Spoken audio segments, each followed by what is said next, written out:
Bruno King, chercheur en philosophie politique et analyste géopolitique français, mène depuis longtemps des recherches approfondies sur la Chine.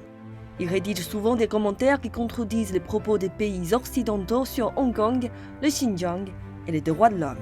Selon lui, le discours occidental sur ces sujets est fantaisiste. Le monde occidental prend un malin plaisir à mettre la Chine en accusation, que ce soit le Xinjiang, le Tibet, Hong Kong. Alors, je trouve que le discours occidental sur ces sujets est d'une très grande mauvaise foi.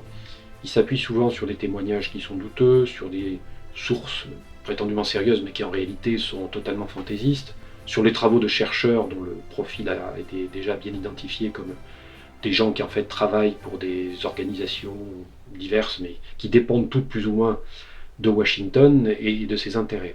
Sur la question du Xinjiang en particulier, il est frappant de voir que le discours occidental est complètement mensonger. L'accusation de génocide est absurde. Comment le peuple ouïghour, l'ethnie ouïghour aurait pu-t-elle faire l'objet d'un génocide alors même qu'elle a connu une très forte croissance démographique dans les 20 dernières années? Tout ça n'a pas de sens.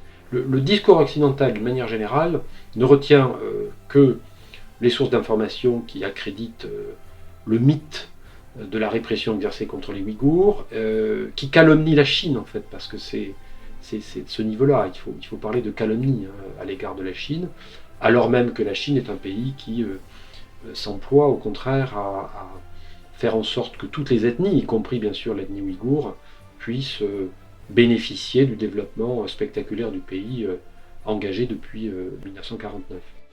Cette année marque le 101e anniversaire de la fondation du Parti communiste chinois.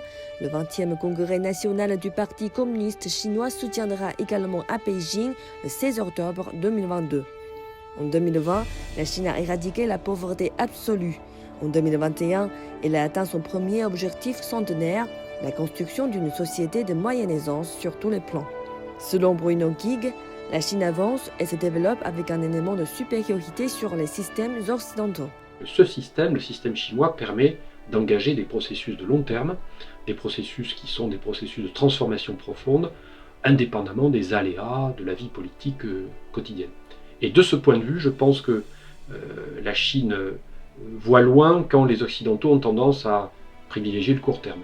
Le développement de la Chine est aussi une opportunité de développement pour le monde.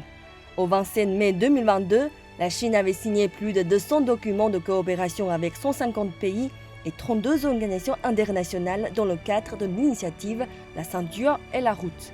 Une initiative qui renforce les échanges et la coopération entre les pays et promeut notamment le développement commun de la Chine et d'autres pays.